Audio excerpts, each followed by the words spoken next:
Welcome, everyone, to season 3, episode 18. And for those, i.e., Alonda, that are keeping count, episode 83, right? 83. Yeah. 83. I'd be tracking. 83. Good job. Thank you. There And you go. 83 for some reason is like one of those weird numbers that I like a lot. I like the combination of 8 and 3. So like it was a DOS thing back in the day, like all file names was like 8 characters and 3 character extensions or something. But I just love that combination, 8 and 3. It's not my lucky number. Is it because it's Prime? Or, I mean, there's so many things I like about it. Prime is another reason why I like it. It's just a number I like. I mean, I was born in 83, but still just 83 is just like a great number. Math nerds. I am definitely a math nerd. I ain't gonna lie. I'm You a nerd about who was born in 83? I don't know anybody who's born in 83. I mean, my wife was born in 82. You were? I was born in 83. Maybe that's Oh, why hey, you there you like go. Michelangelo. This guy, all right. So there we go. Shoot, there it is. That's why me and Alan hang out. That's why we align. met. That's why. Yeah. Written. Yep. Yeah, Which, I think Mike was born in 82, unless I'm mistaken doing the math. Just letting you know, just in case you guys, feel so generous and want to for my birthday, I would love some Patreons. That would be fantastic. So if you guys want to join Patreon, my birthday is not this Wednesday, but next. So just Ooh. put it out Or there. if you really want to get special, join a lot of. I want to see all the Patrons come out for my 50th.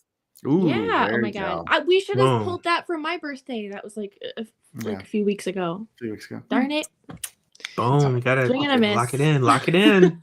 It's all good. All right. So, hello everyone. Hello. How's everyone doing? We talked a little bit before the show, but not much. Talked randomness. Who framed Roger Yeah, Rabbit? we got random nonsense, and actually, I was gonna say, Tree, thanks for hanging out and chit chatting art with me for like a minute last week. Oh my god, that was so much fun. Like a minute. Oh my That was goodness, like we got an into hour and the. a half. Oh my goodness. Nerded out So about much art talk, and she got me like all art nerded out and everything. Loved it, Tree. Thank you. I don't get to do that very often. I don't know very many art nerds, so. I mean, and I'm not an art nerd. I'm never going to pretend like I'm an art like aficionado and like know all the history and stuff. But I do appreciate art like sincerely. Yeah. So Yeah. hey. Oh, we didn't get that nerdy anyway. I appreciate art. I just don't have an eye for it. Personally, I'm not an artist. And then as far as like appreciating art, when you like to go to like one of those like super fine art galleries that sell like high end art, I never realized how much art cost until I went to one of those. Oh, yeah. We had a conversation about this, and I feel like it all comes down to what's the art is an eye of the beholder, basically kind of thing. It's like you know what you like, and when you see it, you're like, I love it. Yeah. But it's like some of the stuff. I mean, we were talking about places I've been to in New York, and I went to some like museums, and I was like, meh. Yeah. And I just like walked away. So yeah. Well, speaking either of have a connection or you don't. Sorry, Alan. Speaking of New York, I saw New York this weekend. I didn't saw it from across the way. Did you wave? I did waved at Manhattan as I drove past it. I mean, I guess I was in New York, so I drove through the Bronx. I just didn't drive through Manhattan. So I was in. What is that from? There's a movie that's from. Hello, New York. I don't know. Hello. I don't know. I'm gonna get it. You got mail. You've got mail. Yep. It's like they're and yep. Yeah. And it's Tom Hanks and the kids of his dad. Yeah. No, kids of his dad and his granddad. Okay. Who are technically his aunt and his brother. Yeah. And they're like waving at New York from a ferry. There it is. And they're like, hello, New York. Man, I don't know why it just like rang with me for like a minute. Yes, I did drive through New York. So I drove through the Bronx, and that is New York City. So I did drive. Absolutely. That counts. That counts. So I didn't drive through Manhattan. I stayed away from Manhattan. I drove through the Washington Bridge. And then the Bronx counts, though. Yeah, I went to the Bronx. But yeah, driving to Connecticut. So I was up in Yale country, New Haven, the home of Yale. Not to go to Yale at all. I don't even know anybody. I don't think I even know anybody that went to Yale. I think about it. I don't think any friends that went to Like, give me like 2 weeks. I'll remember somebody I've known that's gone to Yale. But met someone that's went to Yale, but I don't think I'm friends with anybody that went to Yale. yeah, Now that I think about it, I have friends that went to Harvard, but not Yale. I know people that's gone to Harvard. I know people that's that gone gone to to Brown. I know people that went to Cornell. I've met people at MIT. I know. Yep, same thing. All those UPenn. all them. But I've got no Yale. Yeah. I don't have any friends that went to Yale. Yeah. Okay. Yeah. Well, I was think there. I'm into, of course, March Madness. By the way, that's what I'm into. Every year, March Madness is my jam. I love it so much. Seeing these kids just going off, and then I love seeing people who think they can predict these brackets, and it gets busted instantly, like right off top. I mean, which just happened this year again. Yeah. And I love the trivia that goes along with it. Like, the only 6 teams that have been a number 1 seed, blah blah blah. But I love seeing, and I'm talking about men and women. I love both. I watch them like voraciously. I put them on. I had the multi-view thing where it shows like 4 games at the same time, so I can just check out all the action. So, Tree, I'm sure that's not something you're into, like watching basketball. I mean, it's probably not your bailiwick. I got caught up on the boys and girls. I'm into them both. That's what I got caught up on. I was like, oh, I didn't know that about you. We're learning things. The rest of the sports just went right out of my ear. Yeah, gotcha. Sports ball. Yeah. We're talking sports. Sports ball. Yeah, I had an episode of the podcast I used to run, and one of the episodes was called Sports Ball, and all it was just all this like obscure technology, like when they had the when they did the thing in hockey where they had the trails that followed the puck. That was horrible because it gave you a headache. Yes, I do. Yeah. Right, but that's kind of what you needed back when you had standard definition television. It was so low resolution, it was so hard to see the puck, and that's what they came up with.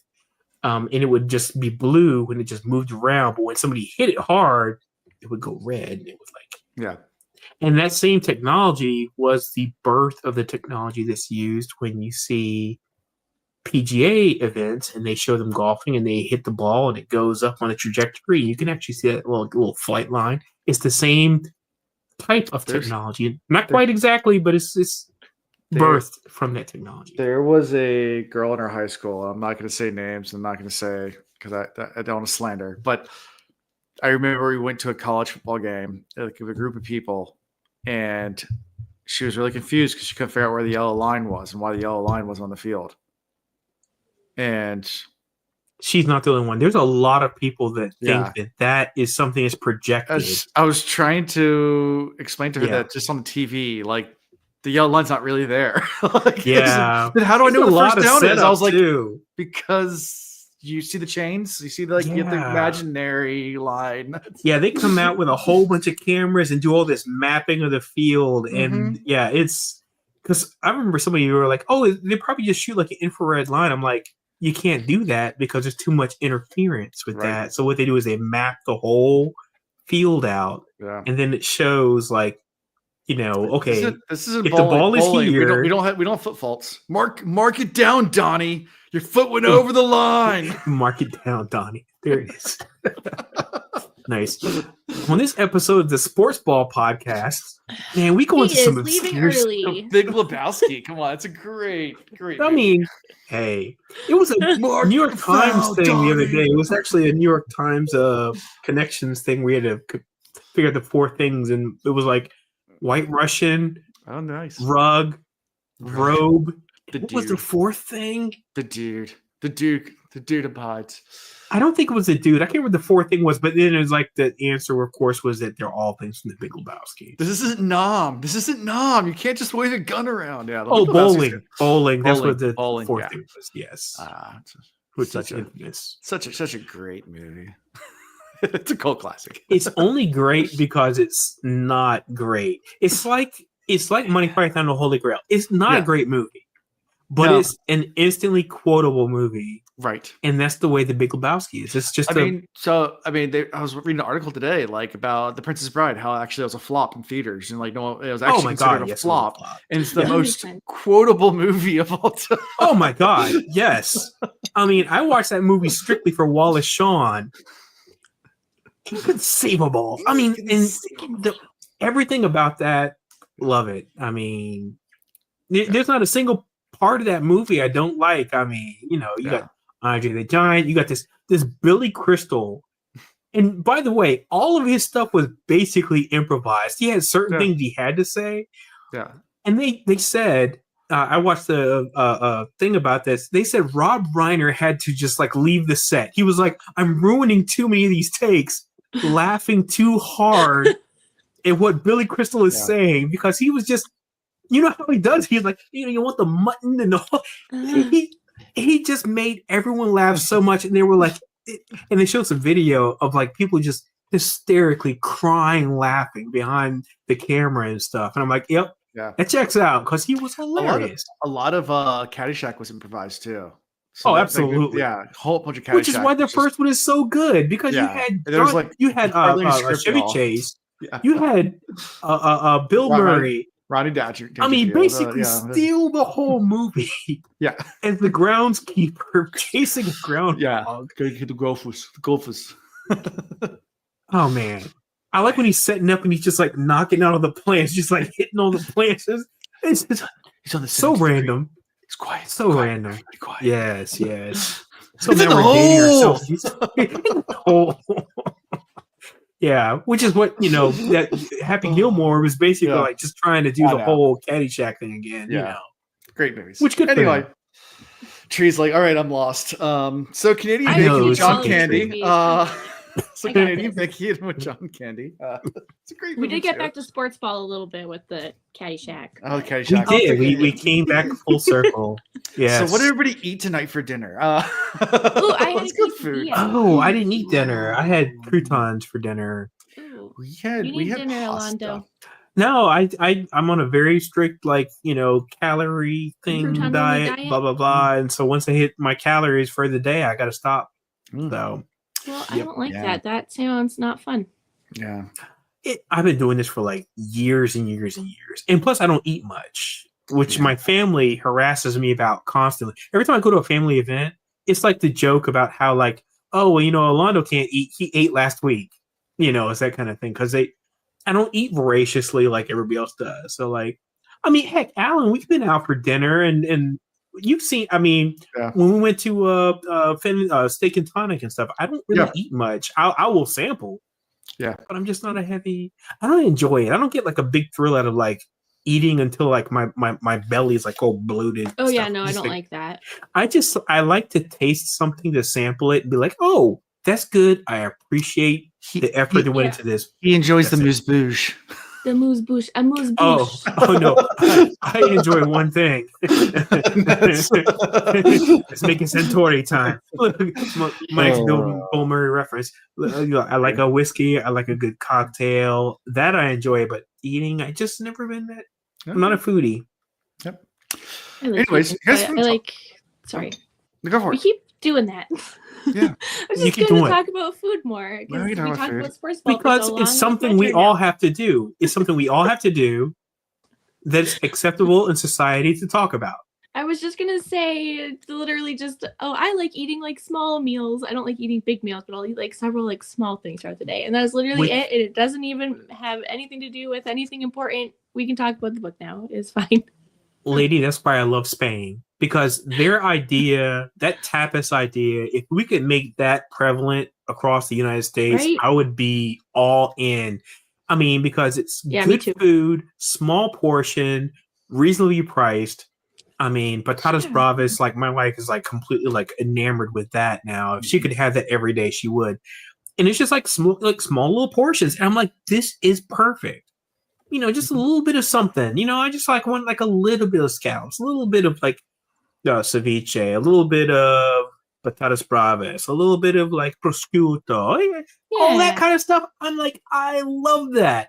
But you come here to the States and it's like, you got to have like a burger that's got like 3 level layers on it and got all the cheese and the bacon and like a fish stick on it or something. And and I'm like, I don't need all that. Can you just? Every meal is a heart attack on a plate, pretty much. I don't need that. I just like, look, I'm a sliders guy. If you take me to a place that has nice, good, well-made sliders, you just give me 2 sliders. I'm good. I've been to Beervana. They have sliders. I've been there, but me and the owner got into a conversation and it did not go well. Ooh, we're He never would talking talk- about the book. Now I need to hear about this.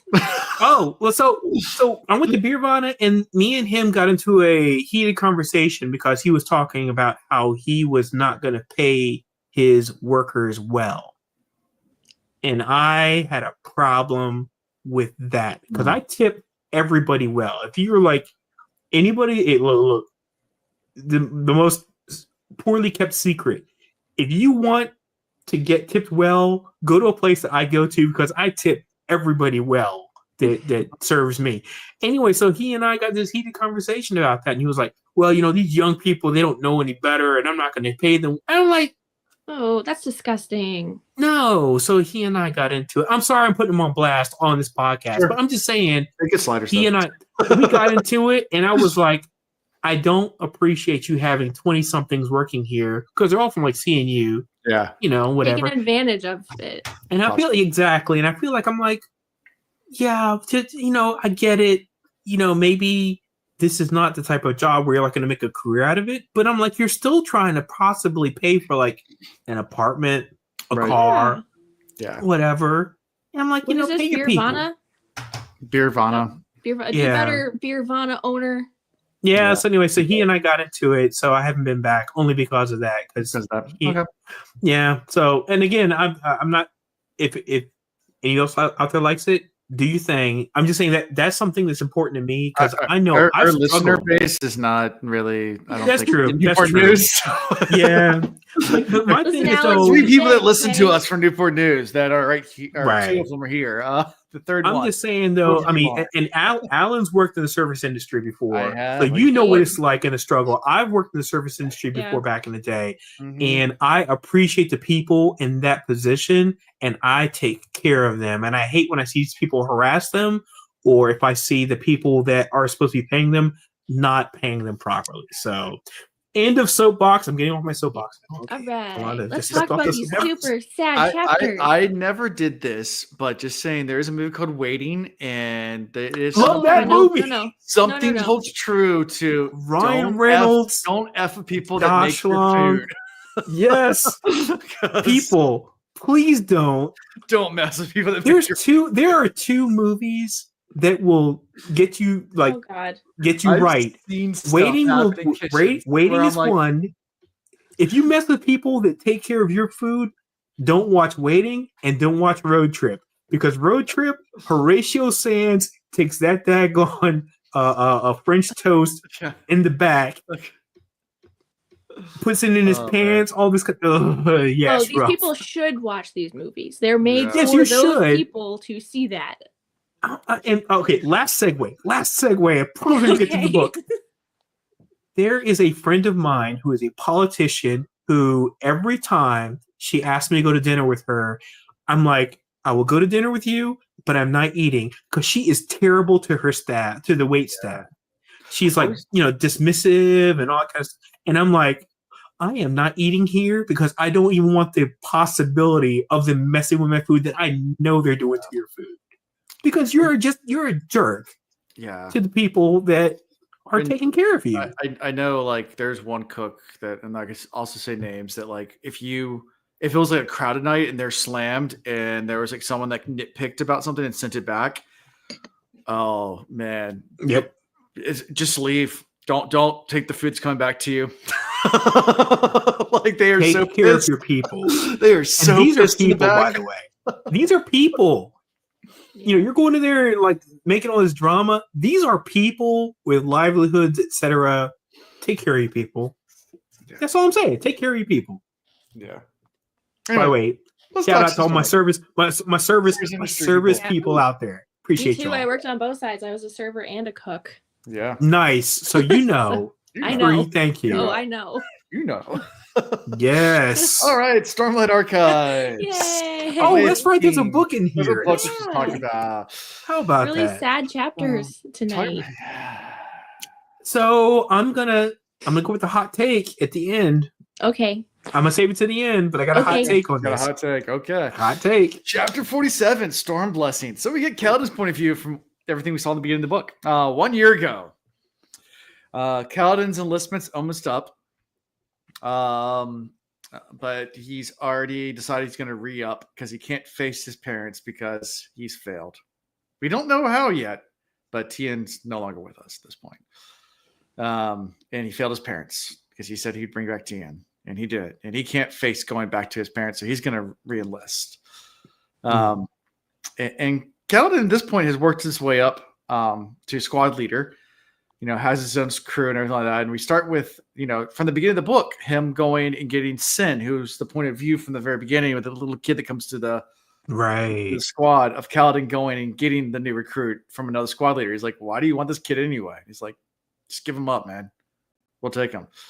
He's like, but why? Well, he says he wants the youngest, little squirt to come through. Mm-hmm. And then this is the squirt he's given. And I was like, oh, yeah, we know this dude. We know this guy. Yeah. From earlier. Yep. And the squad leader gives him kind of crap about it. He ends up bribing him, getting him over. And Kaladin just wants to get to the Shattered Plains where the real fighters and the real honorable soldiers are. Which I laughed out loud when I heard that. Where the real honorable soldiers are. Where real honor exists. I'm sitting here biking. I'm like, honorable. What? Honor's dead. What? Oh man. Instant. I almost messed up the pedaling on the bike in that moment. Okay. Yeah. All right. Yeah. Because right now they're just fighting against foreign invaders, and that's not the real fight. The real fight's in the Shattered Plains, and he wants to prove himself. So he's getting a squad together. He also walks by the surgeons and gives them some bribes as well because he wants his guys to get pulled off the battlefield if they get injured first. He cares about his men a lot. Right. A wind sprint comes by and makes a pouch stick to his belt, making him stumble, which is kind of pouch. Kind of weird that this random wind sprint, I'm using air quotes. Wind sprint comes by and messes with them. By the way, I thought I remember something about a ground sprint or something in this. Oh yeah, what is that about? I don't get that. I think ground sprint is literally just gravity, right? It's like, oh, they're not affected by ground sprint. Oh, they stay floating. So I was like, oh, that's just gravity. I felt like it was the first time I'd heard that, but I mean, it could have come up before, and I just didn't pay attention. I think that was the first time. Okay. I heard that. Got it. But that's exactly what it sounds like. It just sounds like gravity. Okay. Like sprint that just pulls everything down. Okay. But yeah, so he tosses the pouch to the chief surgeon to bribe him, and then gets back to his squad, and Sin's already there, and looks a lot like Tien, which Kaladin just looks away because he's like, Of course, that brings everything full circle. Mm-hmm. Yep. Now you know why he's got so much, gravity in making sure that this guy makes it. Right. This young. Yep. He needs to save the young guys because he couldn't save his brother. Right. Yeah. After scanning the battleground and confirming with Dalit, Kaladin's squad charges forward on the horn call. And this is a scene. We've already seen this scene, but it's just from Kaladin's point of view. And Kaladin's, looking around and seeing the different spots in the battle and making his little signals and doing the cool stuff where switching out the formations and everything like that. At some point the squad arrives, surrounds while Kaladin's bandaging Cian's wound. Some light-eyed officers come by running by, and Kaladin does this whole thing that we saw from Sin's point of view. But now we see Kaladin's point of view, kind of trippy because we're seeing it both, and which is great. I appreciated that. I like it. Yeah. The officer underestimates the spearmen and is quickly taken care of. And then the majestic rider in gold comes cresting over the battlefield, just wiping their way through the Aram's lines, but not from the front. No, from the rear. Yeah. He's decimating all of their troops, just coming through, he's so majestic. It looks almost holy. And they just kind of and the Sharpbearer just tramples Cian and kills a bunch of people until Kaladin's squad. Oh my God. Yeah. And Kaladin's just put into rage. I mean, Sin actually utters a death rattle too when he dies, one of his obituaries. Obitugraphs. Obitugraphs. Yeah, do you remember what his obitugraph was? I don't have it in front of me. Do you have it in front of you? No. I don't it's have like the over book. So. I could get it, but I won't. Yeah, it's in the other. I'm cozy. I'm all in my weighted Let me see. blankie. Go Google. Oh, you got one of the weighted blankets. I'm always in it. So it's I don't. anxiety. I call it a smother blanket because it's just like oppressive, and I'm just not cool with that because some things got like some serious weight on them, and I'm like, I don't know how I feel about that. So this is if I'm having an anxiety day, I put my weighted blanket on. I hear it's good for anxiety. It's really good. I have the bitchgraph right here. The death rattle. Oh, nice. Go gadget Google. The Black Piper in the night. He holds us in the palm, playing a tune no man can hear. That's garbage. Nope, sorry. I thought there was more than that. That's what Google says. I don't know. That's terrible. Ah, boo. Yeah. I thought it was longer. Yeah. Oh, according to Google, that's it. I don't know. I'm not going to go any further because of the sake of time. That's all right. It's more effort than any of us put in. Yep. So, look, my old picture graph's going to be like, oh no, I don't know why I ate that snail. So, yeah, Kaladin at this point only has 20 men remaining in his squad and charges after the Shard Bearer while everyone else is running away. And the Shard Bearer is just bearing down on Amaram. And Kaladin has so much respect for Amaram because he's a good Light Eyes, and he wants to save his Light Eyes commander because he's one of the only good ones he's ever met. And man, and the Shard Bearer is just cutting down everyone all around him, killing all but 4 in Kaladin's squad. And Kaladin just goes in for the attack again, with his knife, but ends up fumbling the knife, going underneath the shard blade, missing by an inch, and then because his spear got cut in half, grabs the spearhead at slow-mo anime type style out of the air and just because he's been eyeing that slit in that visor. Yeah. He's like, I'm gonna get that slit in that visor. Yeah, he did. Yeah, catches the spearhead midair and slams it right to the eye slit, and instantly the shard blade goes down. And interesting enough, everyone, the battle just pauses because everybody's just like, holy crap. That does not happen. That doesn't happen. A non-shard bearer killing a shard bearer never happens. So it's his to claim. It's his to claim. He can claim a shard and become basically a noble. He can claim it. And they said, it's yours to claim. And he says, nah. I don't want it. Because he looks at the blade, all you can see is just the death it caused of his friends. And he's like, I don't want it. I want nothing to do with that thing. I just see death, and I don't. My number one man, Korab, he can have it. It's his. Yeah. Kind of just. And in comes the super honorable Amaram. Well, we'll get there. That's the last chapter. Fine. we'll get there. A good old Amaram. Yeah, noble. Nah. I like Streetflash comment. Nah. Yeah, for real. Kaladin is a hero. Yeah, Kaladin is awesome. I'm not a bloody hero. Kaladin's one of my favorite Fictionary characters ever. Even though he's depressive like emo Kaladin, he is 100% one of my favorite written characters ever. Yeah, I think a lot of people like him. Yeah. I mean, I had a big old crush on him, as you guys know, up until I found out he was only 19. You mean Mr. He can get it? What? Yeah, he can Mr. He can get Comment revoked. I know. So let's talk about thoughts about seeing this from the other point of view. Thoughts about Kaladin, winning the shard blade technically, and turning it down. What are your thoughts about this? What was your initial reaction? How'd you feel? How does this make you feel? I will go into all my verbal diarrhea after the other chapter because Broham's got all the thoughts. Good. And they all come true. Yep. And I'm like, and Kaladin did lie earlier. We want a squad and a couple of this. Youth. I'm like youth. It's you just all of this, and I can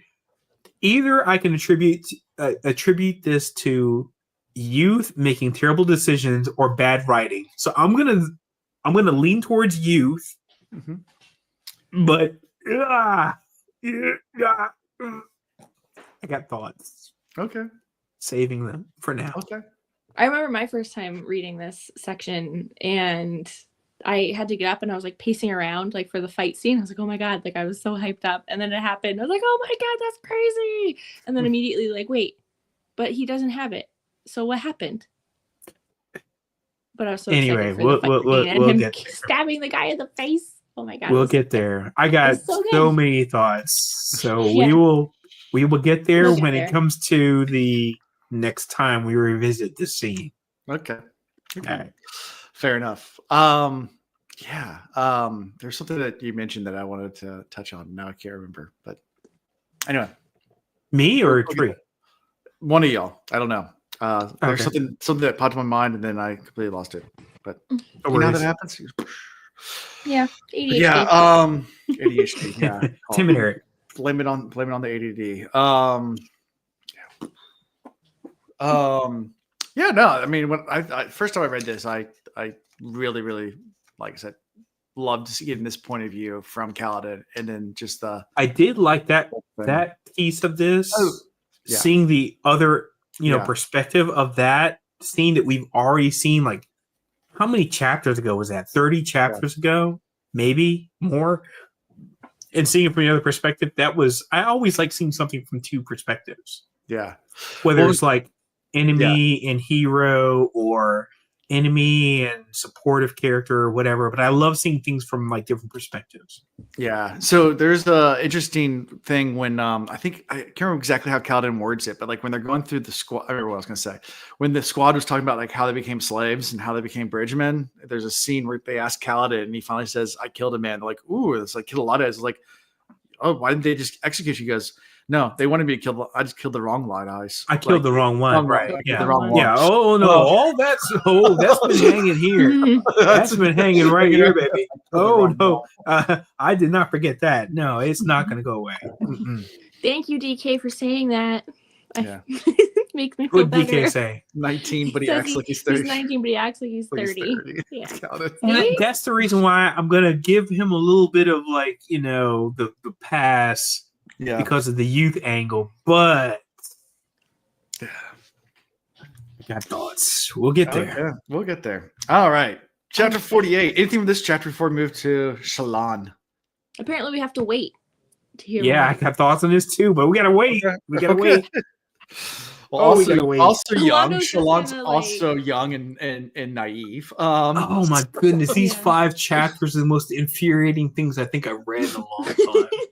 48 strawberry, and we get a little epigraph here. They take away the light wherever they lurk, skin that is burned. So Shallan's in the hospital, and she's sketching. She's on suicide watch because of her, cut. I guess she's like, well, I guess I cut a lot because they believed it. And she's growing accustomed now to the creatures of symbol heads because they're always in her drawings now at this point, like everywhere. And she's kind of come to, and she's kind of like, wow, this is crazy. Like, how am I still, I guess, alive? I guess they're under watch because of suicide watch, and and then she kind of memory started to come back, and she's like, oh yeah, the soulcaster. And the guard comes in, and he's kind of looking at her like, you dumb messed up. Like, he's already like, you already in a bad place, lady. And like walks out and like, oh no.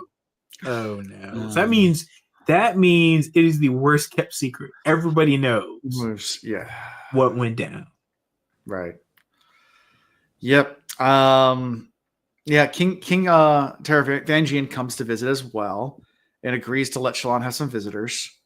And Yasna then comes in and she tries to apologize immediately, but it doesn't go very well. No, wait. I'm sorry. I jumped the gun. This is just after she has cutting herself. Her cutting herself. I jumped 2 chapters forward, talking about the guard and everything. So sorry. Yeah, this is after just cutting herself. Yeah. Yeah, just cutting herself. So this is just people like being concerned. Yeah, I think I did too. Yeah. Sorry. And then she's The only thing that got me though is that I really thought when she said the thing about, oh well, I was planning on going home, and Yasna was like, really? You know, Yeah. that kind of thing. I was like, oh, lady, you didn't set that up right at all. This is the part where Capsule comes in. That's It's right. Capsule Capsule's comes in fault. with the bread. Yeah. Yeah, and I'm like, oh no, you don't. If Capsule didn't say anything, she just would have got off like scot-free. Yeah, But Capsule had to come in and literally ruin everything. Yeah. It was so smooth up till that boy, point. did he ruin all the things. Everything. It would have been so Name good. something he didn't ruin. That's a shorter list. The problem is he didn't know that he knew that she knew that we knew that Poison reference Princess Bride trying to We keep on kicking him up. Poison. Yasna's poison. Yeah, this thing's so rough though. brought the bread in, like, you know, they all start eating the bread. And it's like, yes, no, you should try some bread too. And Shallan, you need to eat some of this jam. And it's like, yeah, but it's gross. Like, it's turned bad. And it's like, no, seriously, just eat it. Please eat it. Eat it. Please. Please eat it. All I could think of in this whole Right. thing was and I know that Godfather 3 gets a bad rap, but there's a scene in Godfather 3 with the cannoli, and she's got to eat the cannoli before she gives it to the dude she's trying to assassinate. And she's like, just takes like a little mouse like bite, like meep, meep, meep, meep. And it's like, oh, you're not really selling it. You're not selling it. But she's like, I'm gonna eat just a little bit. Meep, meep, meep. And that's what Capsule should have done. He should have been like, meep, meep, meep. And then like gave the rest of the bread. But Yasna hasn't eaten anything this whole time. Why did he think this was the approach? I don't know. But Right, it hasn't worked any time. Right. It's like not a single goddamn time.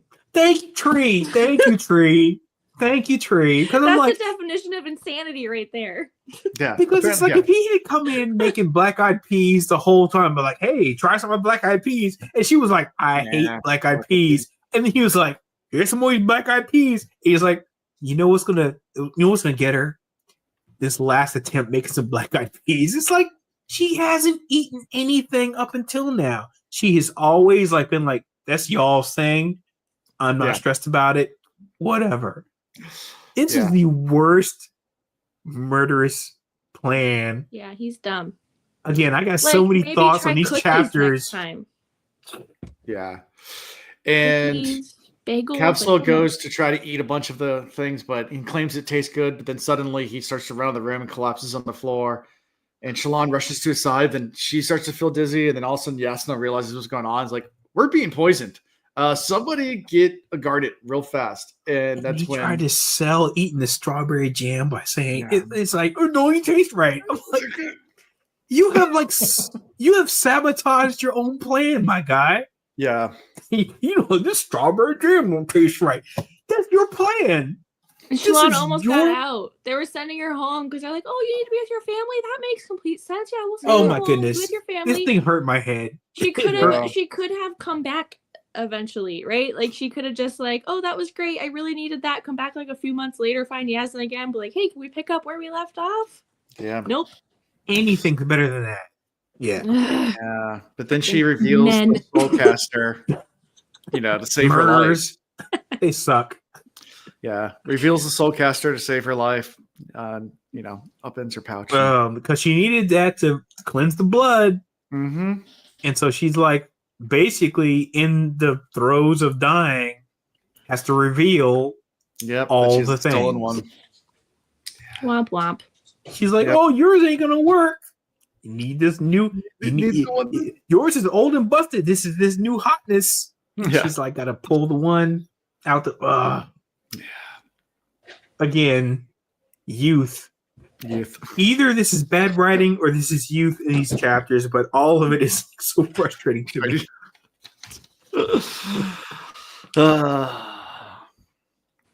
All right. Anything else from this before we move to chapter 49? To care? No, let's keep the frustration going. All right. I was gonna say Shinovar just Earth because now we have strawberries that only grow in Shinovar, and the grass and the Shinovar. Or hold on, now I have a quick theory. Was the whole world like Earth, and then some shit went down,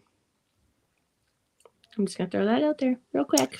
Which is what I felt about Mistborn. I felt that way about Mistborn, that it was Earth-like.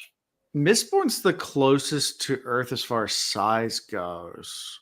Because they talked about, like, it was like myths and legends about like how it. Roshar's a lot smaller than Earth as far as the size of a planet, and the gravity's a lot less, and that's why they can jump the chasms like the Parshendi can. And also why they don't rely on flame as much as they do, because actually it's a higher oxygen content inside the atmosphere, which is also why you get the big bug creatures, because they have the high, like just like in old Earth, when there was a higher oxygen content, like the bugs were a lot larger, like giant. And I'm not just making this up; just pull stuff in my ass. It's like on Earth here. It's like back at one point in time we had higher oxygen content, which is why the trees used to be like super huge, and all the things were bigger back then. Yeah, that's all from Arcanium Unbound, not from a short story, just from like explaining the planet in like part of like the information dump that Brandon Sanderson does. Yeah.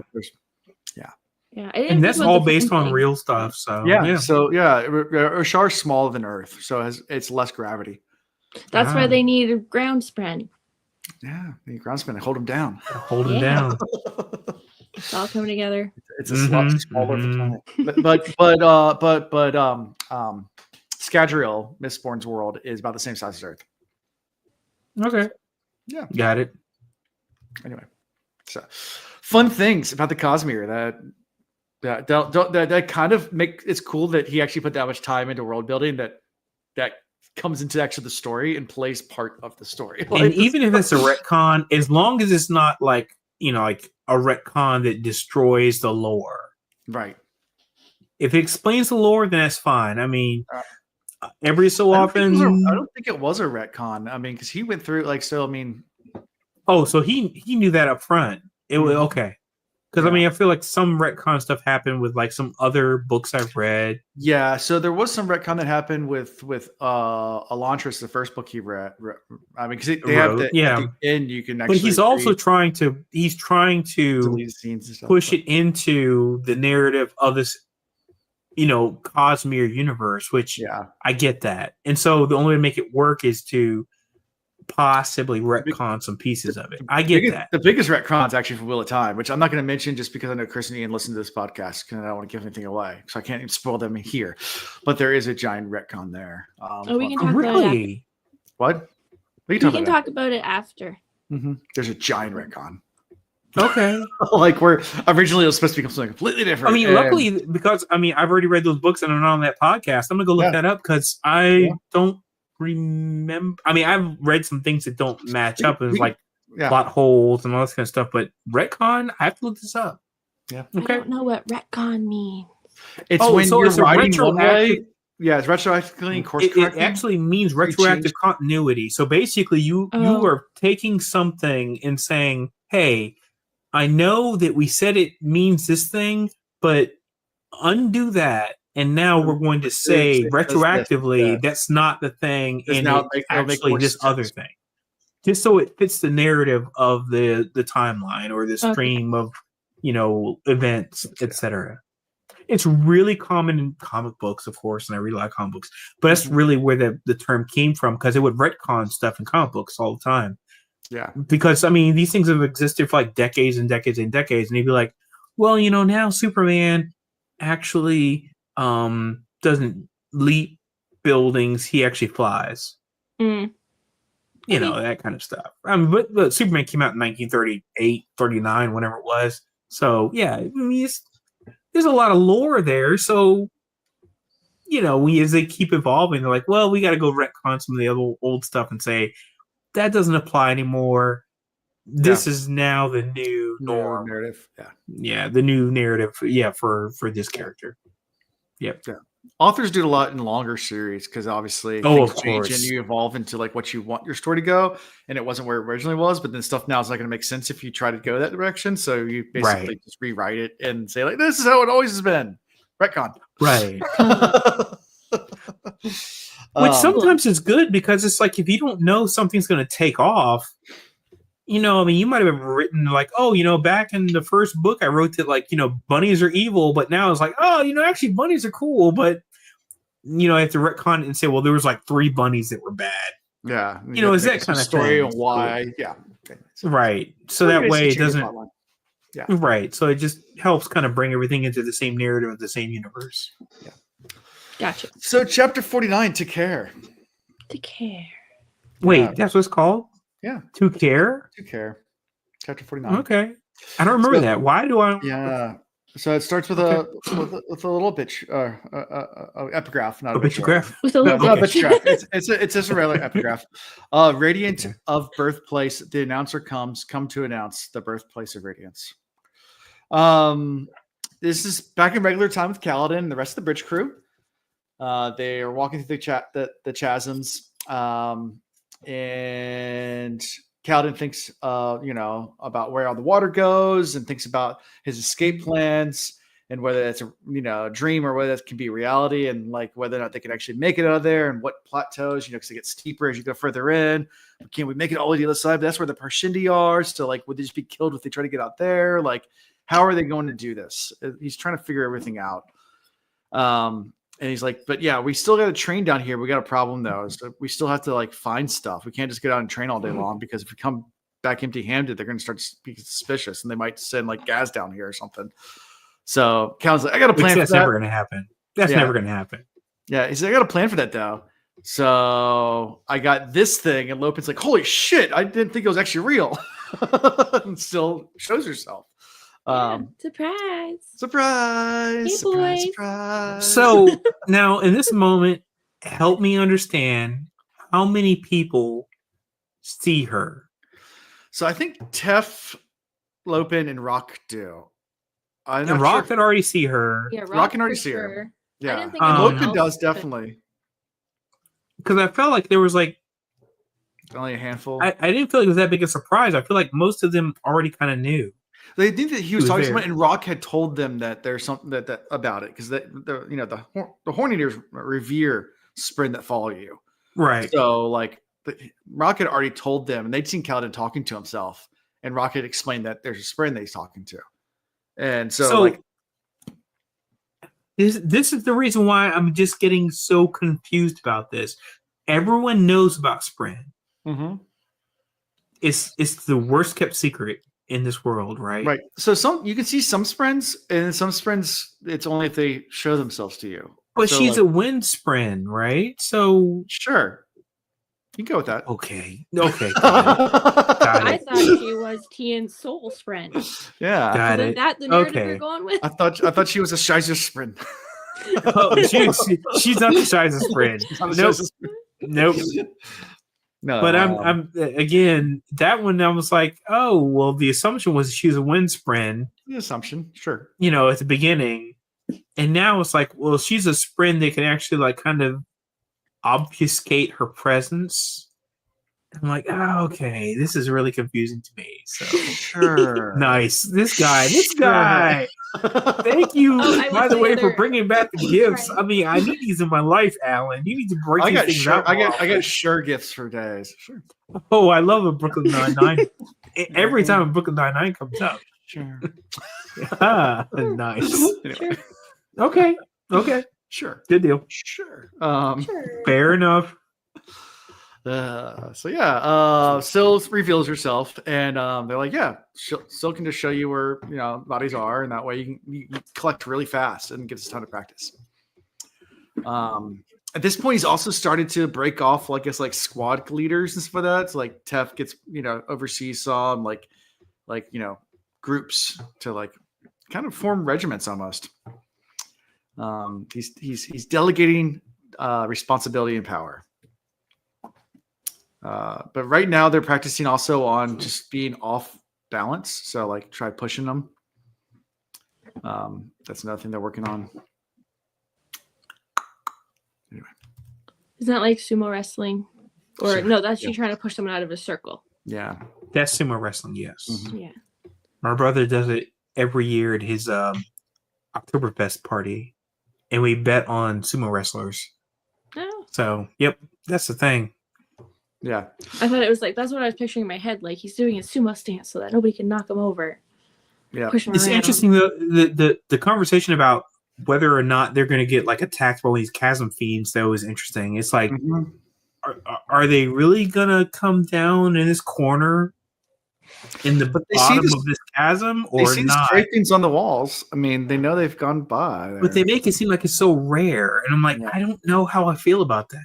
Is it really gonna happen, or is this just like lore? You know, like one like random chasm fiend came down and like got in the corner and was like got stuck there. It was like, I can't go nowhere, and then the rains came through and like washed it away or something. Who knows? I don't know. Yeah.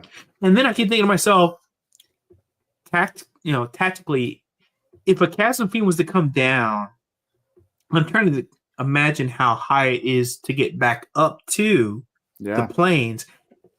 Is it easy? It doesn't sound like that's an easy thing. It seems like if you were a chasm fiend and you go down, you're down now. You're down in the depths. You can't just go pop up chasm fiend go ahead and do escape ladder thing and just jump on a ladder. And because I assume they scurry along the walls. This is their natural habitat that you are in, right? It's like going into the ocean with a bunch of sharks. You're not going to swim to the top before that shark can reach you. Right. Well, but again, if a chasm fiend is down, I mean, if I was a chasm fiend, I'd rather be up on the top versus being down in the bowels of, the negative space between these plateaus, right?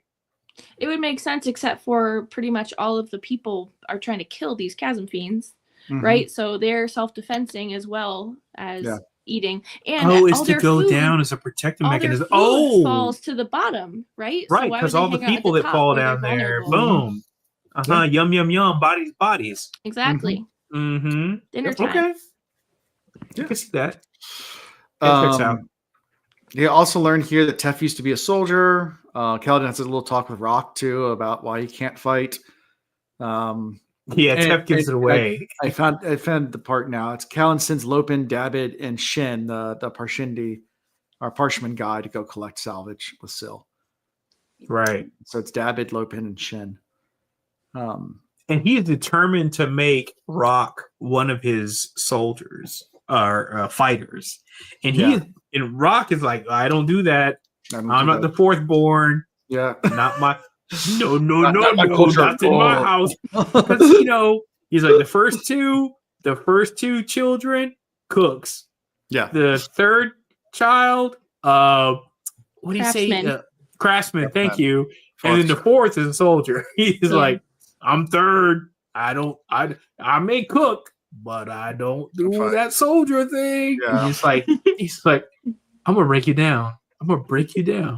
Yeah.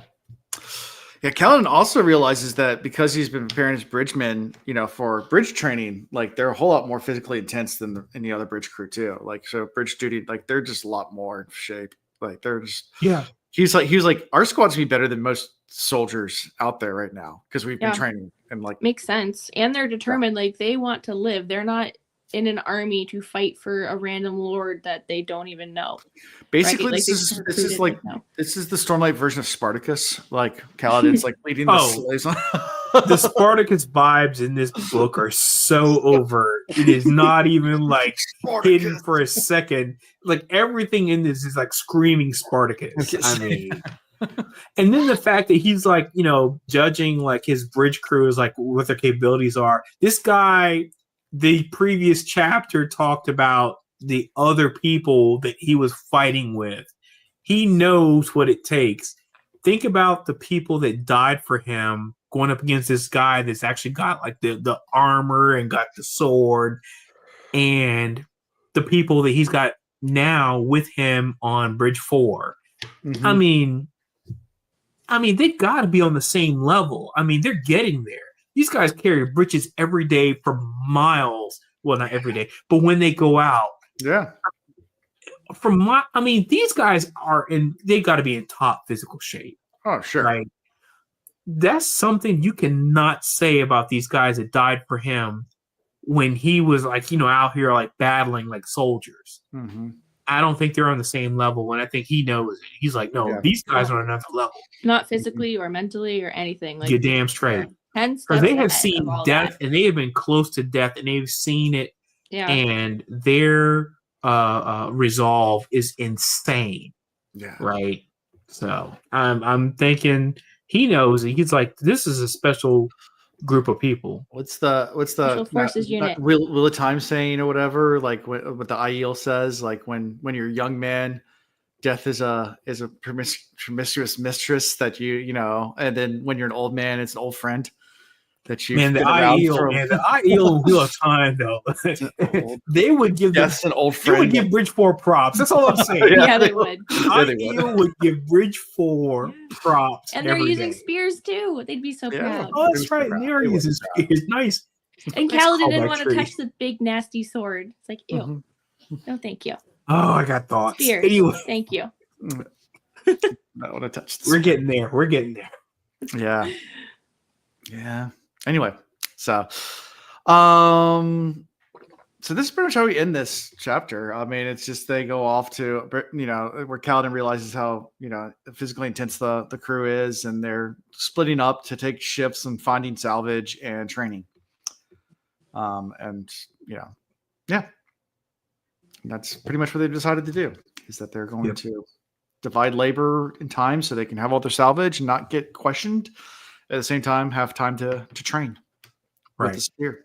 So fun times. Now we move to chapter 50. Oh, it's not fun times. This is where Important times, but not fun. Fun times. Okay. Chapter 50, Backbreaker Powder. Shallan wakes up in the hospital room again, feeling oddly healthy. And this is where the guard looks in and goes, "Oh yeah, Right. you've done screwed up." And sorry, I jumped ahead. That's my I did too. Because I saw that she woke up in hospital, but it was from the suicide. Right. And I was like, I oh yeah, that's conflated never mind. the two events. They That's ran my together. bad. It's fine. Yeah.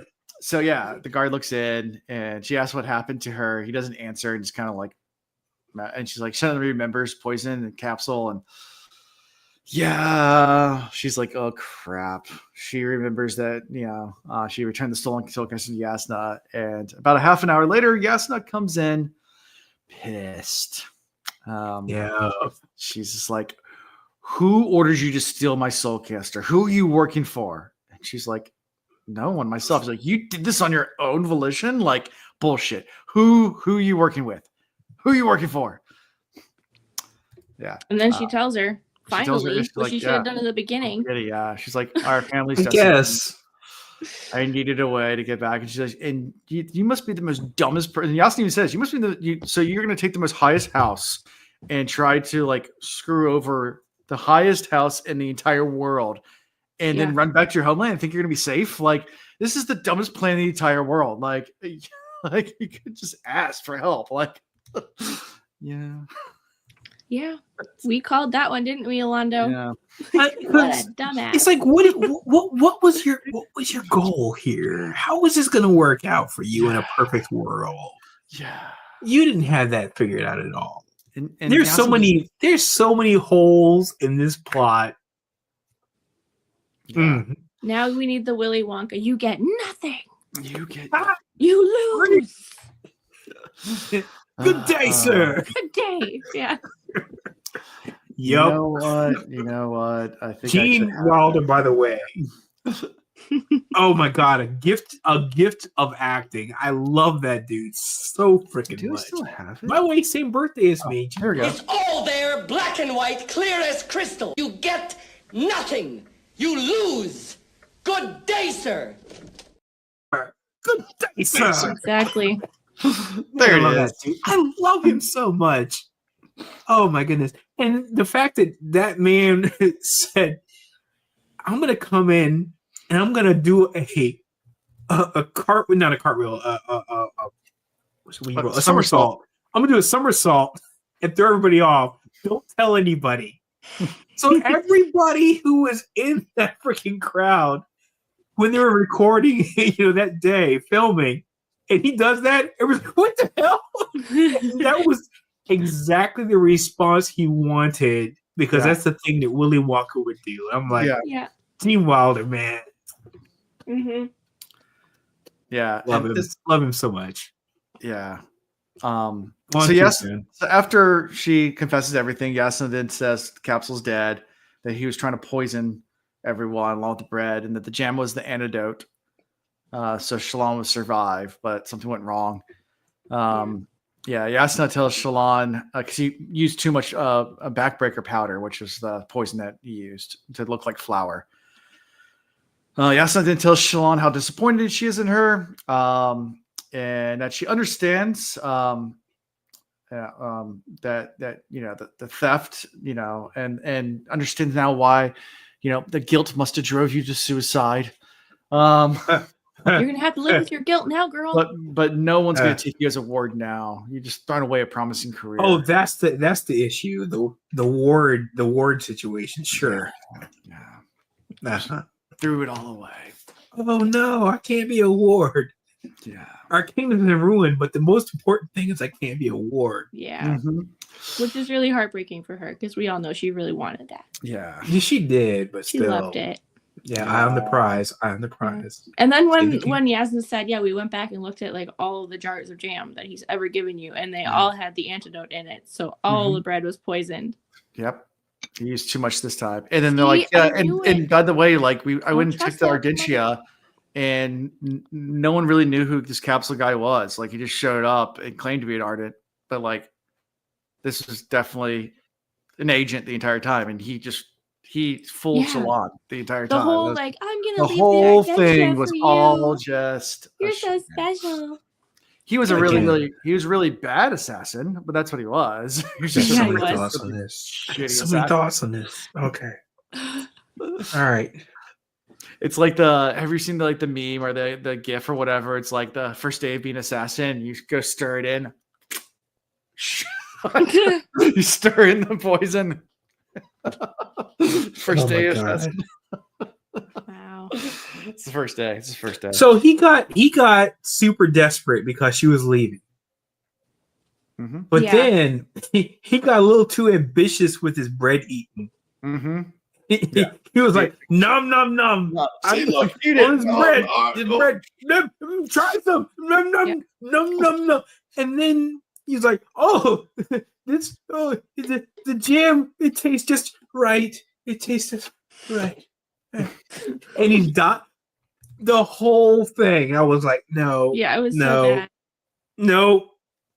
Either he is the dumbest assassin ever, or this is poorly written. I can't get. I think it's just dumb assassin. Oh God, this hurt. It's hurting my soul right now. Assassin. Clearly, he tried the same thing over and over and over again with he's a dumb assassin. So let's just do it harder and faster this time. Maybe that'll work. No, because the problem I have with this is that so he got desperate because she's gonna leave, right? And then he's like gonna get super desperate.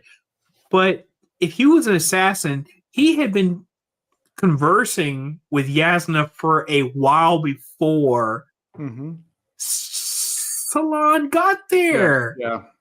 So I'm like, if he had a long range plan, why didn't he have a backup idea? Considering the fact that he didn't know he was going to have this affiliation with Shallan, Shallan, and saying, okay, well, this is not going to work out. Let me try another thing. This is infuriating to me. Yeah. It does kind of feel a little bit like bad writing. This sounds like bad writing to me. So there's two things. I'm putting up 4. That's not true. It's just two things. And this is the one where I was like, nope, I'm sorry. I can't suspend disbelief enough on this one. Because I was like, now your assassin plot is going through somebody else. And your bread and jam assassin attempt has had no impact whatsoever on Yasna. She don't care about your bread. She don't care about your jam. She don't care about your jellies. She don't care about your nuts and bagels. She don't care about none of that. And then you kept harping on that. That was your that's your go-to? Maybe next time put the powder in like one of her books or something. Put the powder in some bug spray. That took me 10 seconds to think of. Anything else. Put it in her soap. Something else. But no, he kept going back to the bread, which she has had no affinity for whatsoever. I could not. I'm reading this chapter, listening to this chapter, and I'm like, this is the dumbest thing ever. Yeah, because he stuck with it, and especially then since, he got, and then went to desperation mode at the end. I'm sorry, Yeah. That's okay. I know I'm getting a little hyped That's all about right. but I could not in any world get my head wrapped around this and think, yeah, that's a good idea. Yeah, that makes You sense. should keep doing that. Yeah. I was just gonna say, like, anytime he brought bread and jam, it was just like a little date picnic between the two of them. Like, how was that ever gonna get to Yasna? Thank you, Tree. Thank you, That's Tree. so stupid. The whole thing's so stupid. I actually kind of forgot what happened here. Like, I knew about this part, but I kind of forgot. I thought it was someone else involved. I don't know. I kind of forgot how this all played out. And, But now and that I'm maybe reading it again, somebody I'm like, oh my in the comments come correct me. Please come correct God. me. No, it's bad. But I feel repressed like clearly. it because it the only person that has ever resonated with to eat this stuff has been Shallan. Period. It has never been Yasna. Yeah. No. So why would you keep going down this?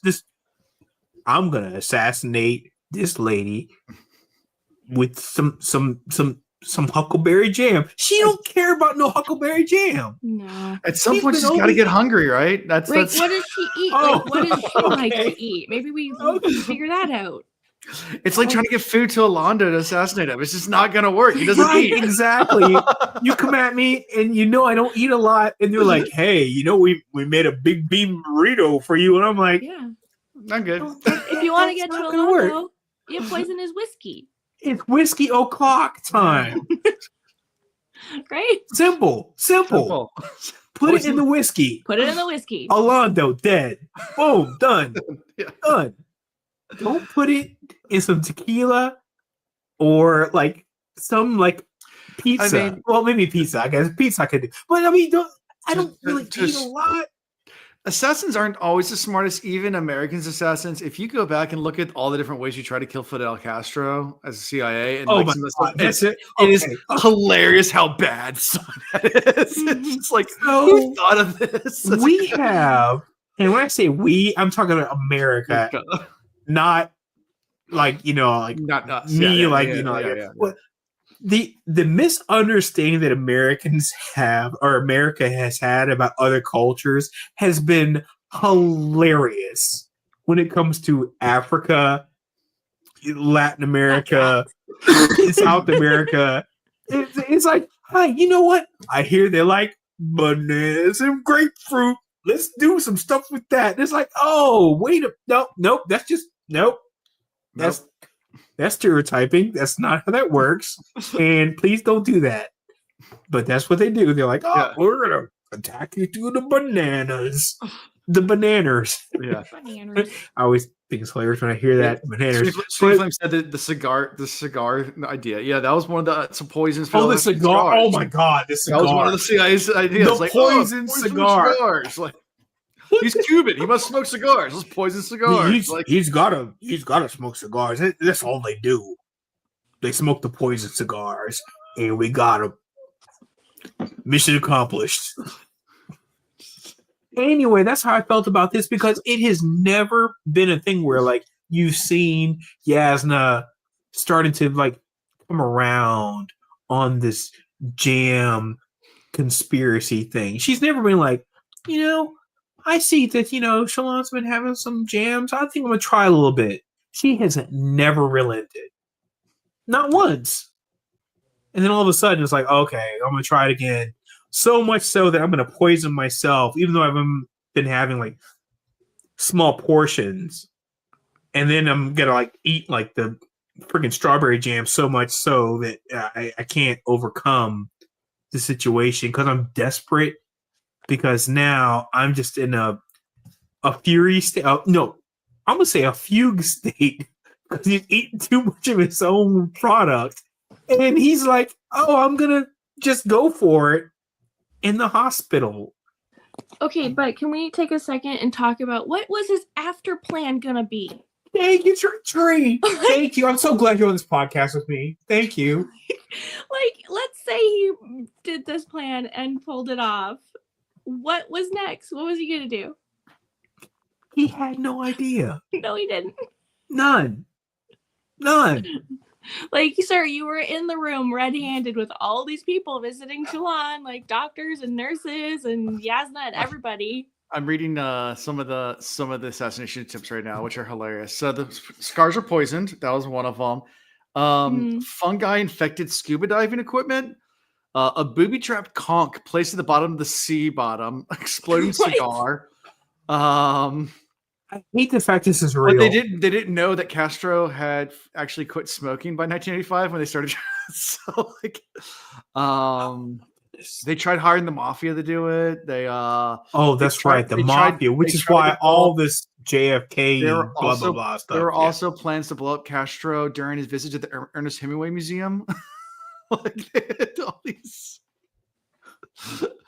all these crazy like attempts, and none of it worked. It's just like who thought of these like grade 5s? I don't know. Hey, Alan, I'm gonna attempt an assassination attempt against you at King's Dominion. Yeah. I don't know if you go there, but I'm just go ahead and just random thing. Just King's Dominion. And be like, when he goes on the Superman ride, you're like, oh, the Superman ride's been closed for years. When he goes on the Superman ride. This whole thing sounded like lunacy to me. The Superman ride to reminisce about the days that he could have rid the Superman ride. Yeah. Because I love to wistfully just walk by a ride that's not there anymore. You'd be like, I'm going back to like an Emperor's New Groove now. Like we're gonna turn him into a flea, and we're gonna put that flea in a box, and we're gonna put that box in another box, and we're gonna mail that. It also reminds me of like Austin Powers making fun of the James Bond movies, like the making fun of it, like how like crazy, like we're gonna make this really super achievable plan to execute you in the most. I'm so glad, by the way, for millennials making the Emperor's New Groove. It's one of my favorite movies ever. So respected now because it did not get any respect back in the day. And now we're revisiting it, and it is comedy genius. It is. When it came out, I loved it, and then I made everybody in my family watch it with me at separate times. And any of my friends were like, I haven't seen it yet. I was like, we're watching it right now. I mean, it's got the David Spade, Eartha Kitt, Andrew Warburton. I mean, great voices. By the way, Eartha Kitt has a song that was excluded from the movie that is in YouTube videos. Get a chance to watch it, and I think it's called I can't remember the name of the song. And it's like one of her last roles, and she kills it. Yeah, love that movie so much. Now I can watch that thing on a loop. It's just like constantly. Like if you're ever gonna understand me as a person, you have to watch that movie. You're damn straight. You're damn straight. Because that movie it bumps. Oh my goodness, bumps. All right. Well, I'm excited for rant number 2. So let's get to the final chapter. Because rant number 1 is now done by Alonso. Rant number 2 is coming. Here we go. Yeah, Sauce 9. So Kaladin's waiting in one of the rooms with Aram's place. Only 4 of his 26 men survived. And he's like, maybe we actually aren't, people call me lucky. Maybe I actually am. He's actually thinking that now, but he's pretty numb, actually, thoughts in general. And everyone's keeping on asking him, like, why didn't he take the shards? Like, it must be the stupidest thing you've ever done, like not taking them. Yeah, probably. Yeah. So Aaron, enters the room with a storm warden, and they, they're discussing the identity and the motives of the shard bearer. The rest of the squad enters as well, along with some light-eyed officers. And this is when Emran asked Kaladin, why he didn't take up the mantle and become a shard bearer, and why he rejected the shards. And Kaladin wants to say it's because it's a disdain of light eyes, but he doesn't want to become one of them. But he just replies that he doesn't know. And that's when Emran's like, fair enough. Well, makes a little signal, and next thing Kaladin knows, all his men are being slaughtered. The 4 remaining guys, they try to put a little bit of a fight. Not really. What are you going to do at that point? They get executed right there on the spot. And Kaladin's screaming at Emran at this point, like, you're supposed to be the better one. That's when holds out long enough, but then he gets his, near decapitation situation. Yep. His head almost cut falls off. Yeah. Nearly headless rough. Nick. Yeah, nearly headless Nick. Kaladin at this point Another screaming. Harry Potter reference. There we go. Yeah. And Kaladin at this point screaming just in anger and agony. And Aaron for a second actually looks guilty, has this look or whatever about him. And Kaladin actually, spits, right to him, like you were supposed to be the better one. Like, what are you doing? And he's like, I'm doing this for the good of the country. Like, I'm trained with a sword. You guys aren't. So the shard belongs to me, not one of your men. Like, that's it, it's better in my hands. So I can't let you guys live because if the word will get out that, people might believe 4 people saying the same story, but one person branded a slave, no one's going to believe you. Like, maybe if he didn't kill everybody immediately and they sat down and had a conversation, Kaladin would just be like, oh, well, then I guess you could have it. And he even said that. He said, "Did you just ask? You could just ask me." Like, yeah, you literally even could have just asked me. asked. I think Kaladin even says that at one point. Like, you even asked me for him. Like, yeah, stab first, ask questions later, apparently. Stabby. Yeah. And he's like, well, I'll spare your life because you did save my life. So I'll just make you a slave. That's better, right? Yeah. Watching all your friends die. And we'll make this story up that Emran was and then get branded in the forehead, by the way. Yeah. Yep. And Emran was the one who killed the shard bearer, and Kaladin fled the scene. And that's why he got spared, is because the rest of the squad turned on his men, and that's why they were executed. But because Kaladin fled and didn't join in, he's being spared. That's the story they're going to tell everyone. Yeah. So, Alonda, go for your rant. Oh, Lord have mercy. Here we go. All right. First of all, don't give me this BS about Kaladin being like, I so don't want to take the sword because I want to be like them so much, but then have so much reverence for this light eyes guy who betrays him. That's number 1. All right. Number 2, if you really don't trust any of the light eyes, blah, blah, blah, blah, blah, and then be like, I'm going to walk away from the sword and then not pay attention to who picks it up. Problem number 2. Problem number 3, you didn't talk to the people. You walked away from the sword. Didn't go to his own people and be like, hey, look, guys, I'm not going to take the sword. Let's have a conversation about this. Don't let anybody else take it. You pick it up right now. And if anybody comes at you, slicey. Right? Again, I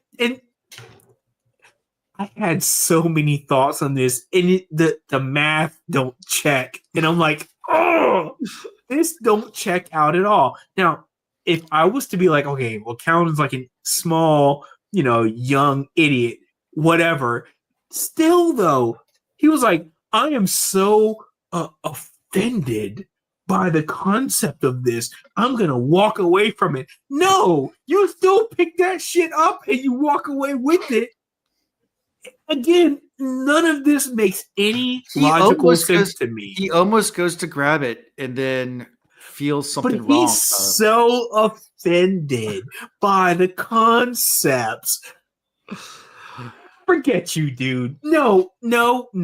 This is the part where I try to do the thing where without spoilers, there's more to it. Yeah.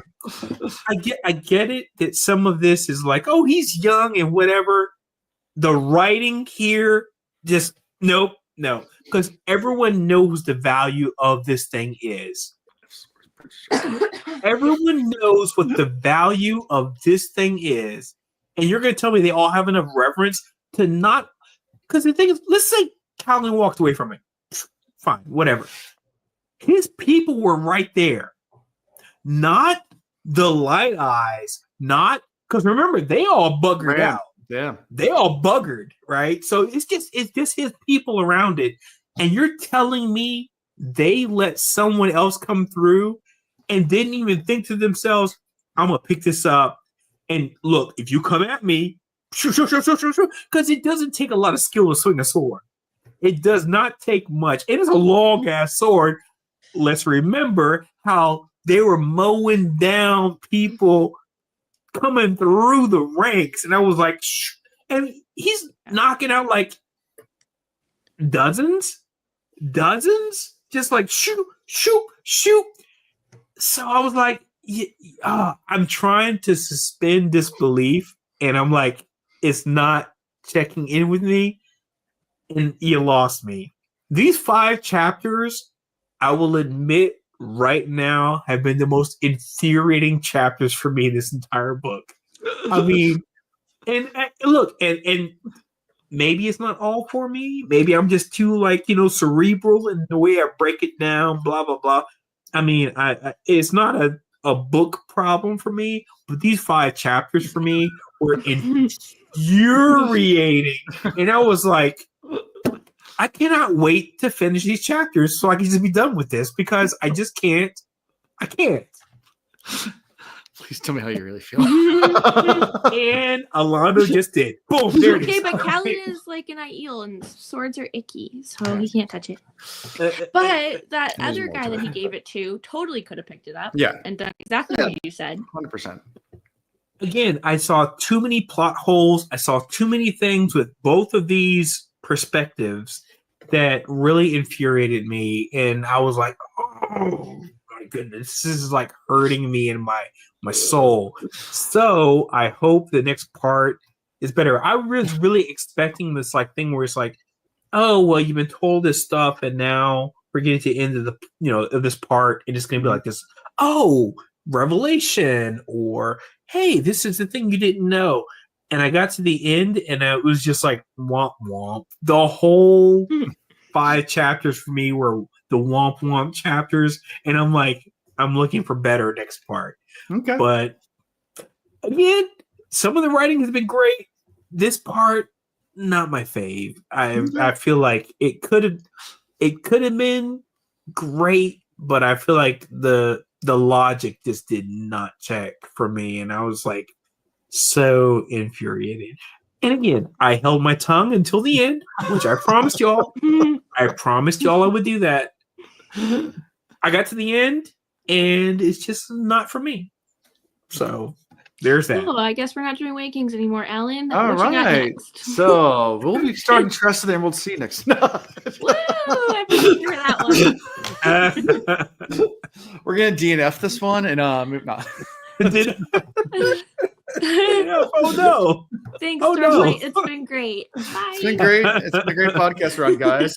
This is how we end. No. We're gonna finish it. Oh no, we're gonna finish it. But I mean, the thing is, though, there's been other chapters and other books we've read that haven't been my favorite. This set of chapters just it's not, the logic is just not logicking for me, and I'm like, kind of like just want to move on. Yeah. So, Yeah. and I feel like Brandon Sanderson. I mean, this is the first book in a series of books. Yeah. Obviously, There may or may They're gonna not have be like a more to move on these later. swords too. There may or may not be more to these swords too. Okay. So, I mean, that might be the issue, and maybe, there's going to be more that comes to light that, like, explains things. Mm-hmm. Fine. But just right now, in this moment, I was like, Yeah. this hurts to read. Yeah. So, there's that. Alondo, soapbox, he stepped off of it. Yeah. I'm just going to say this, not a spoiler, but because it is said in the previous chapter, in Kaladin's dream, he was called the son of Tanavast. And I will leave that in part and let you reminisce on that later. Okay. For explanation on more of why. Now, yeah, the guy not taking the sword, I'll agree. That's his own fault. Kaladin's reasoning, I think there's more to it, but that's... And that's fine if he said, I'm not going to pick this up. Mm-hmm. But the fact he didn't turn around and be like, "Hey, yeah, too much trust there." Right? You pick it up. Look, Alan, if I had a bag of $1 million that I got from like unscrupulous practices or whatever it was, and you happen to be standing right there, I'm gonna be like, "Hey, I can't do it. I can't do it." Hey, Alan, pick that bag up, put it somewhere. Do not let it get into the wrong hands until we figure out what we're going to do with it. that's what I'm doing, right? Because I'm like, okay, fine, I can't touch it. Alan, I need you to put it in your shed. As someone You who's know what I'm actually saying? had similar stuff happen to me before, and I do not take the cash. Why has similar stuff happened to me? That's just why it's upsetting me so much. I've had similar stuff happen where someone like hands me cash, and I'm like, Have you? No.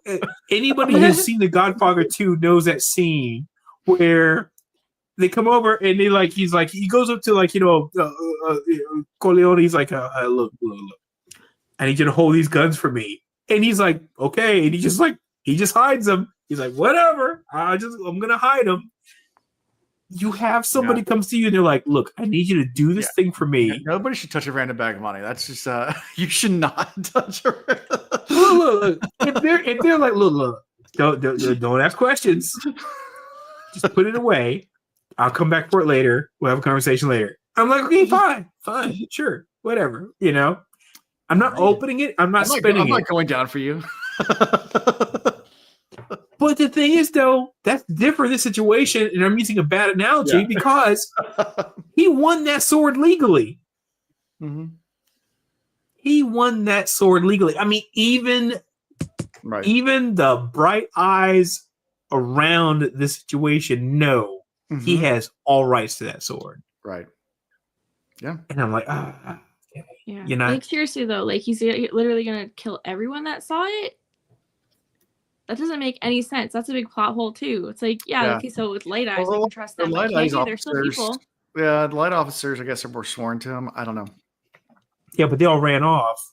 Yeah, there wasn't much witnesses there at that point. It's probably a small group. It's probably a small group. Let's just say it's like 7 people. Just throwing a number out there. Still, though, there's that. Yeah. Well, this might come back. It better. It better. It better. Yeah. The Sigil, or not Sigil, sorry, the capsule stuff was just so dumb. Yeah, it was. Yeah. Tree, I'm so glad you're with me on that capsule stuff because it just, the math did not math on that one. Yeah. The Kaladin sword stuff was just stupid because the other dude could have picked it up. Yeah. Right? Like I totally get, like obviously there's something with Kaladin being grossed out by this sword. Like he just thought it was death. He didn't want to touch it, like whatever his reasoning was. Right. The other dude should have picked it up and that would have been that. End of story. Right. Because he said he wanted, I cannot remember the name of the guy, he wanted to pick it up. Corbett? Yeah, so right, it's Core something. He wanted, be explicit and be like, dude, I need to see you wrap your hands around the hilt of that sword before I walk away. Yeah. He was still so like fired up and messed up about watching all of his friends die, right? So he wasn't thinking super clearly in the moment either. Oh, exhausted. Who would have saw this happen? Huge amount of trauma. Yeah. Yeah, he's exhausted, but exhausted enough. He was not exhausted enough to walk away. Yeah, plus which he trusted Amram, remember? Oh, he my very God. explicitly trusted him. Oh, He's like, there's he's the other issue. There's the other issue. He trusts Amram so much, but I'm like, you can't say that you don't want to be in that society and linked with that, hierarchy because you like are hating them so much, but then have this trust of Amram that does not make. I was like, you can't be both. He's the one good one. You can't. Then you could have been the one good one because you were worried about being tainted, Kaladin. You were like, I'm going to be tainted if I pick up the sword. I'm going to be like the Light Eyes. But yet, still, you're like, oh, but Amram's one of the good ones. You can't say, oh, well, some of them are good, but I'm going to be one of the bad because that's what's going to happen if I pick up this. Again, like obviously he was not afraid of this scenario at all. It did not cross his mind that this was what was going to happen. He's like, my friend's going to pick it up. Everybody here heard me give it to him, right? Yeah, we're cool. All right, I'm going to go lie down now because that was a lot. I'm going to go lie down. That's pretty much what happened. I'm going to go take a nap because this was a lot. There it is, Tree. Thank you. Yeah. You guys deal with that thing. Oh, the plot holes. Ooh. I know. It's rough. This is rough. And I get it. suspend disbelief. But holy cow, these chapters! Yeah, my But back Kaladin broke. killed his shard bearer. Like, that's badass. that's That badass. was so badass. Oh And- my god. And it took all the wind out of all those sails by saying, "Oh, but he's like so offended, he can't even be like Yeah. put his hands on the hilt of the blade."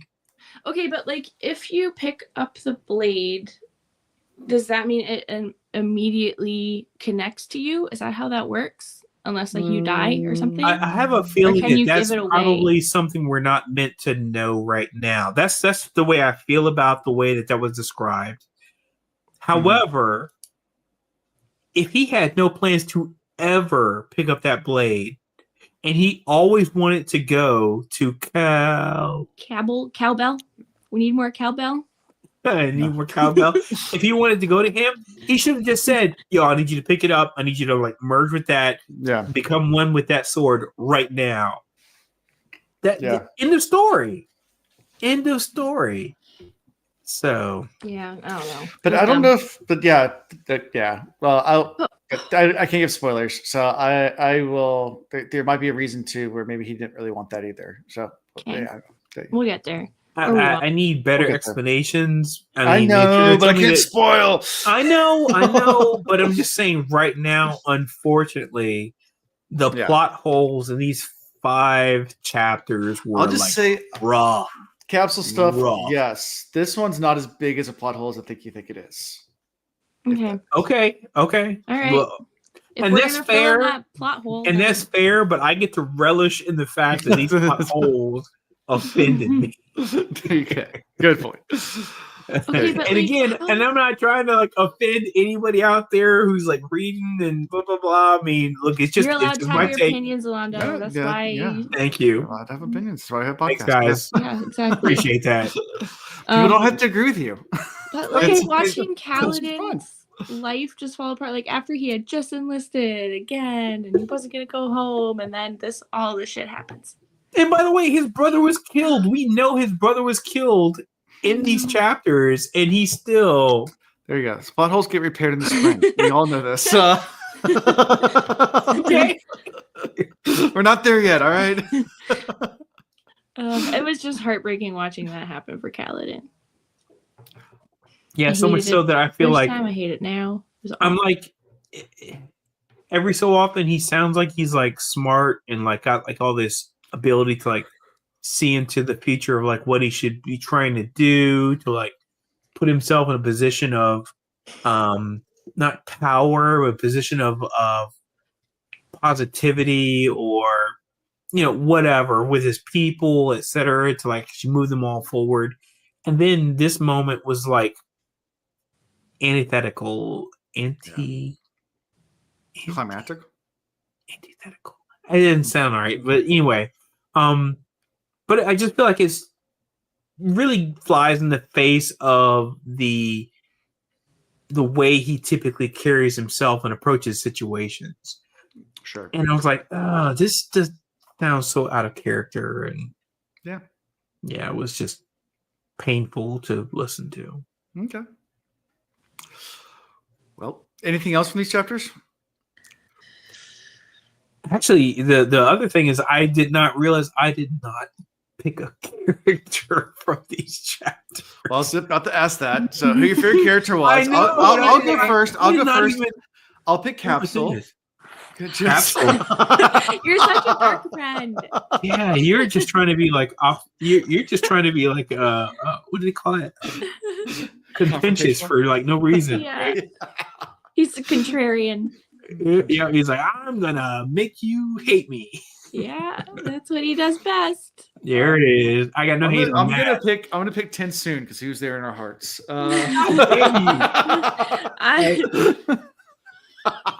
I'm gonna pick Alan, don't, bad Alan, bad Alan. I'm gonna pick the garnet in Shallan's safe pouch. Aw, for saving Shallan. Nice. The garnet that was next to. Oh you my go. goodness, I like it. Go pick the ground sprint. We know you want to. The ground sprint. I'm gonna go. You know what? And I feel like I'm actually right. I feel the whole time I was reading this, I was like, I feel like she's probably on the side of where I feel like makes sense. I'm gonna go with Yasna on this one. Okay.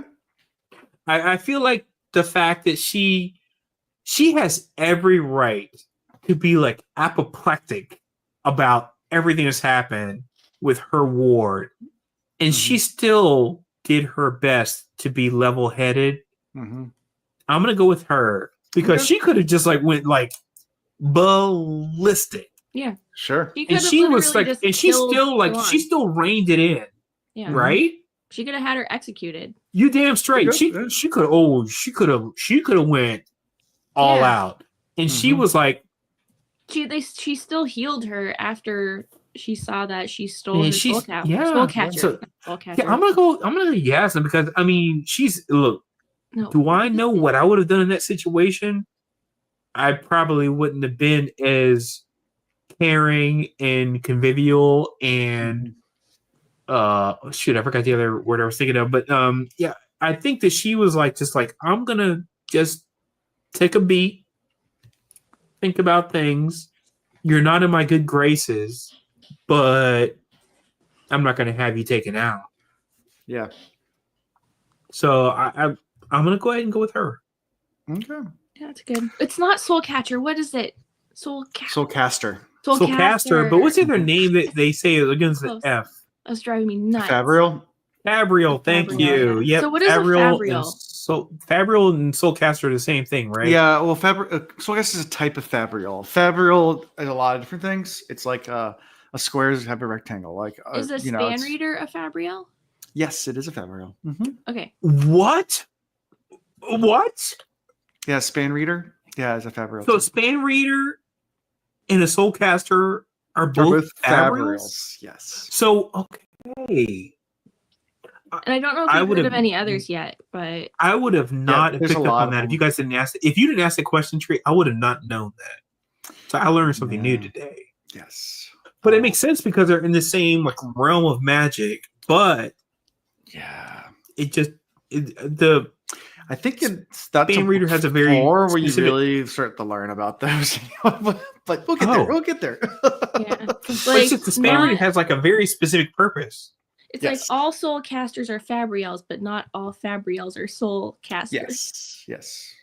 Oh yeah. Nice. I'm so glad you asked that question, Tree. Yeah. Thank you. Thank you. Yeah, hopefully that wasn't super spoilery. No, it's not. I mean, because you still know what a Fabrial is. World building. I feel like they said Fabrial before about something else, but I just. Okay. Yep. The deal. Yeah.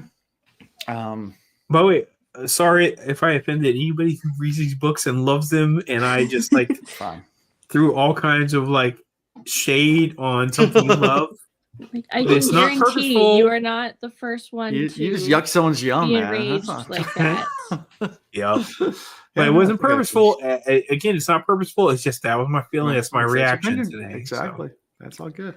Well, so reactions are good reactions. So. Next week we're going to start part 4. We're going to do the interludes first. So there are 3 interludes. So Baxel. Interlude number 7 is Baxel. Interlude number 8 is Jaranid. And then interlude number 9 is Death Wears White. And then we start part 4, which is Storm's Illumination. And chapter 52, we're going to do that as well, which is A Highway to the Sun. Spoiled. So we're doing 4 interludes in 1 chapter? 3 interludes in 1 chapter. So there's 3 interludes, 1 chapters. No, 1 chapter. 52. Okay, so just 1 chapter. Yep. So. All right. Yeah. So. Yeah. Interludes. I don't know any of these interludes. I don't remember them.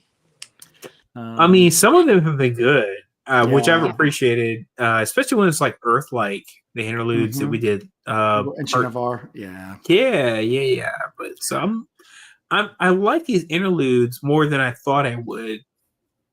So they've been really interesting. There's one specifically that I'm waiting for, but I don't know if it's this book or not. I thought you only read this book. You read multiple books? I read this one, and I read the next one, Words Okay. of Radiant. And Okay. apparently I read Oathbringer because I I have remember- notes on it But for you don't the remember any of entire it. book, but I do not remember a goddamn thing that happened. Oh, no kidding. Like when we get into it, maybe I'll be like, oh yeah, like I remember that. But like at this Right. moment, I cannot tell you anything that happened. Okay. Wow. So, All right. Well, how but I we- have notes. Yeah. So we can talk about those when we get there. So it's like more genuine. So like this is when I Cool. actually read it. Like it's written Yeah. down. So Good deal.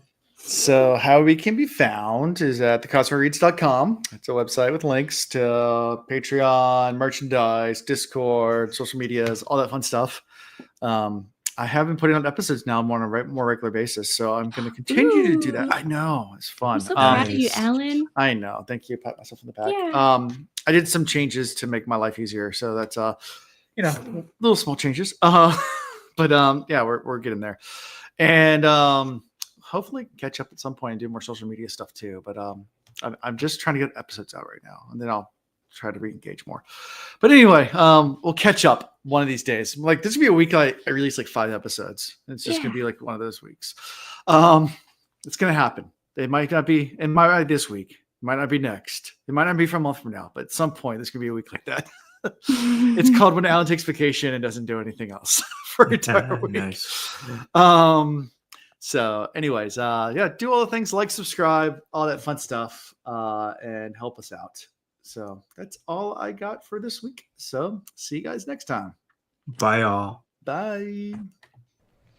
Thank you for watching the Cosmere Reads. Gosh dang, gosh, stay fresh. Gosh dang, gosh, stay fresh.